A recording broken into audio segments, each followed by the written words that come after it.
안녕하세요. 소소한 행복으로 성공적인 인생 만들기 소행성인의 오리배입니다. 여러분, 한 주 동안 무사히 잘 지내셨나요? 이제는 이런 인사로 항상 인사를 해야 될 것 같습니다. 무사히, 안녕히, 밤새 안녕하셨습니까? 이런 인사가 가장 지금 이 상황에 알맞는 인사 같습니다. 방역 패스를 적용하고 이제 이 단계가 거리두기 단계가 오름으로써 앞으로 어떻게 될지 몰라도 이제 확진자가 더 줄어들기만 바랄 뿐입니다. 저는 지지난주에 3차 접종인 부스터샷을 접종을 했습니다. 1, 2차하고는 틀리게 3차 때는 조금 힘들더군요. 그러니까 1, 2차는 통증 별로 없이 약도 이 타이레놀 같은 진통제 없이도 지냈는데 3차 때는 한 2, 3일 정도 약간씩 계속 미열이 나더라고요. 그래서 끝내는 이 미리 예방을 하기 위해서 이 해열제를 먹고 그 다음날 4일째 이제 언제 그랬냐는 듯이 말끔하게 낫습니다. 여러분들 많이 백신 맞는 걸 주저하시는 분들도 분명히 계실 거라고 생각을 합니다. 이게 백신이 오랜 기간 동안 연구를 해서 만들어진 게 아니라 1년 사이에 급하게 연구를 하다 보니까 이 예방률이 100%가 될 수는 없어요. 근데 한편으로 생각해 보면은 독감 주사도 예방률이 100%는 아니잖아요. 그렇기 때문에 이 독감 주사하고 똑같이 저는 생각을 하거든요. 독감 주사를 맞는다고 감기에 안 걸리는 게 아니거든요. 이 주사를 맞게 되면은 감기에 걸리더라도 중증으로 최후에는 폐렴으로 갈 위험성을 최소한에 막아주기 때문에 독감 예방주사를 맞는 거죠. 독감 주사가 아니라 독감 예방주사처럼 백신 치료주사가 아니라 백신 예방주사예요.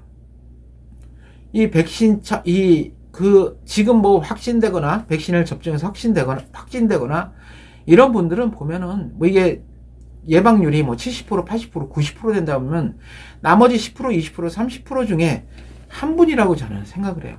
그 중에 접종을 안 맞으신 분들이 더 걸릴 확률이 높다 이거거든요.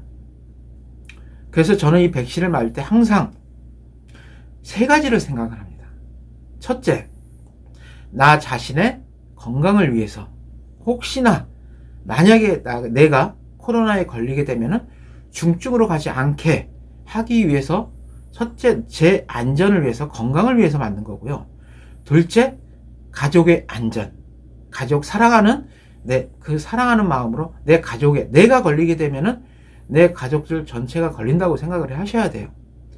사랑하는 내 가족들의 안전을 위해서 두 번째 맞는 거고요. 세 번째 맞는 이유는 내 가족을 사랑하는 거를 더 뛰어넘어서 내 주변 사람들에 대한 배려예요. 나로 인해서 내 주변 사람들이 걸리지 않게끔 예방할 수 있게끔 그런 생각으로 이 백신을 저는 맞는다고 생각합니다.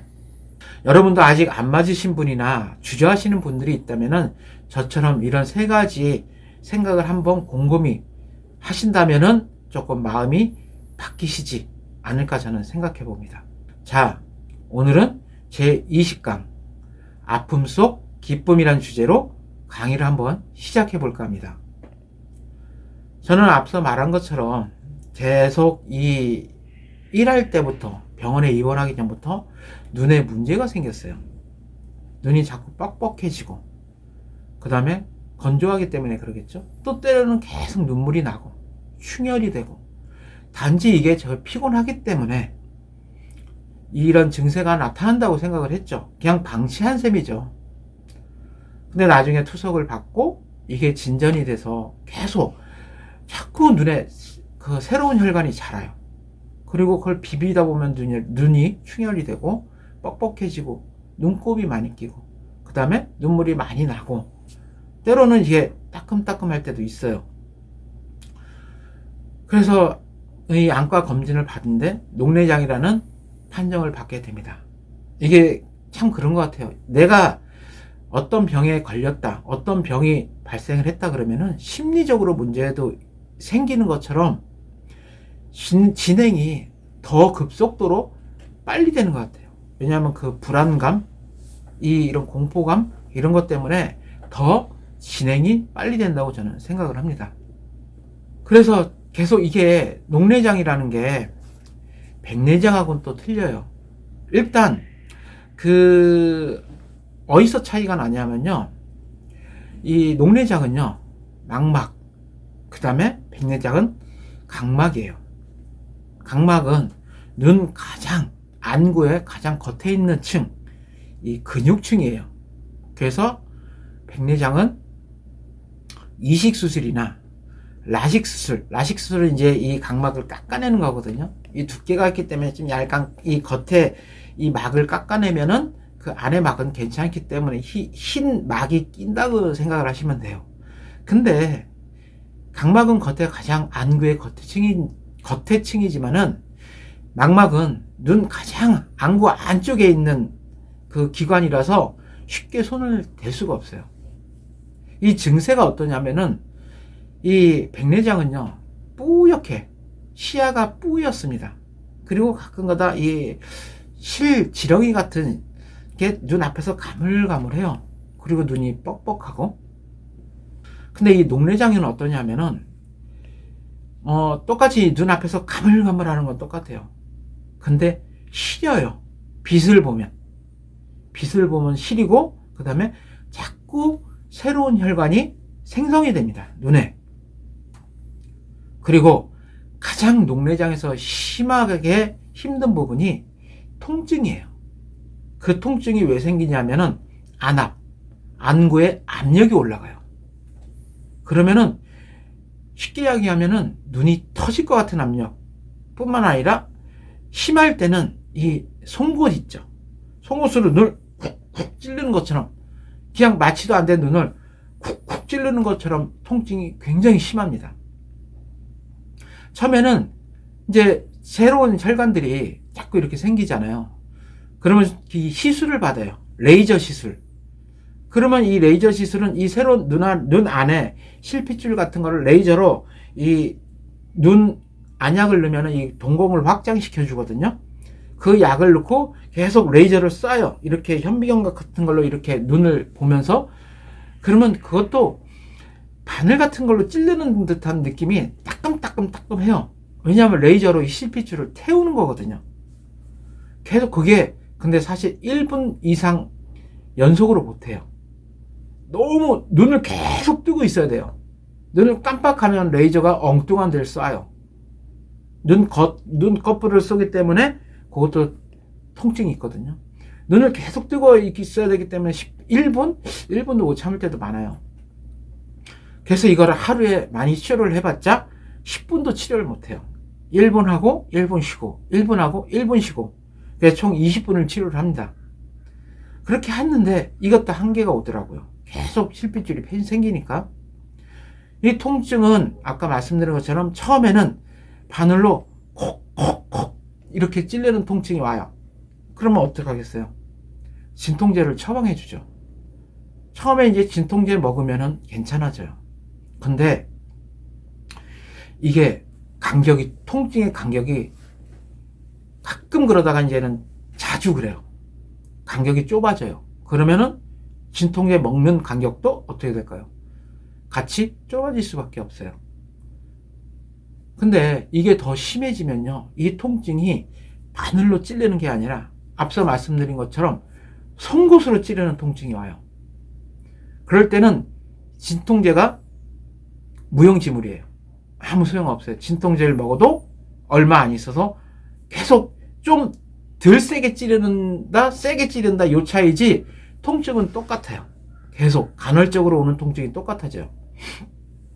그래서 최후에는 어떤 처방을 받냐? 몰핀을 처방받게 돼요. 몰핀이라고 아시죠? 마약성 진통제예요.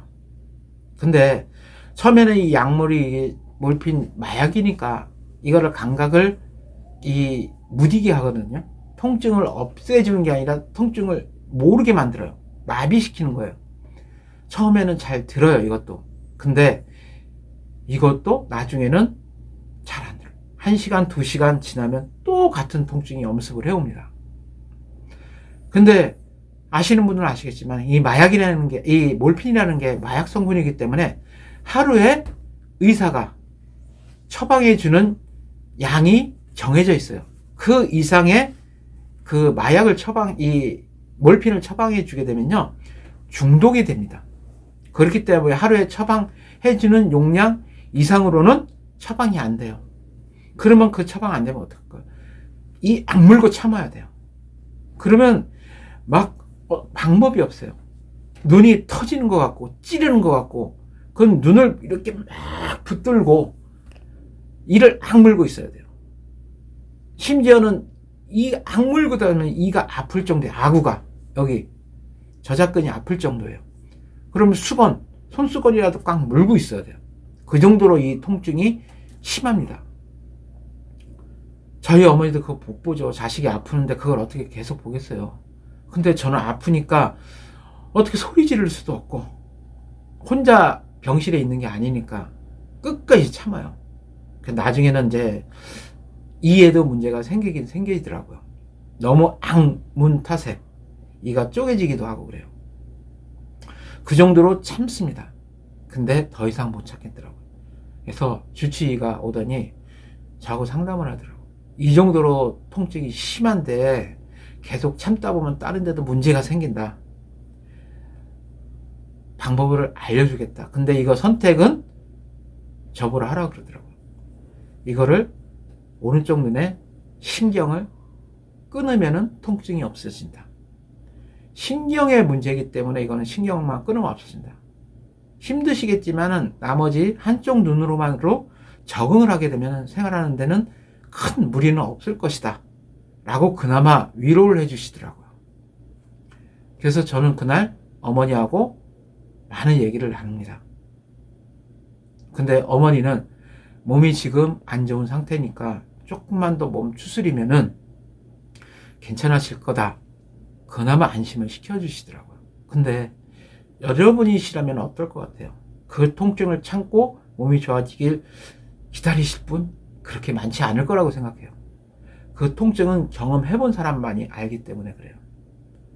저는 근데 어머니조차 자식의 고통을 참을 수 없으신지 결국은 제가 선택한 수술로 그 고민을 해결하게 됩니다. 그래서 저는 전신 마취를 하고 그 이틀 후에 수술 날짜가 잡혀요. 그래서 1시간 반 정도 걸려서 이 전신 마취를 하고 수술에 들어갑니다. 수술을 하고 나와서 앞서 강의 주제에 맞는 것처럼 한쪽 눈을 잃었다는 아픔보다는 통증이 없어졌다는 기쁨이 더 크게 느껴져요. 여러분, 최악에서도 최선이란 말 들어보셨나요? 지금이 아마 그 상황이라고 저는 생각을 합니다. 살면서 최악의 경우 경험하신 분들 많으실 거예요.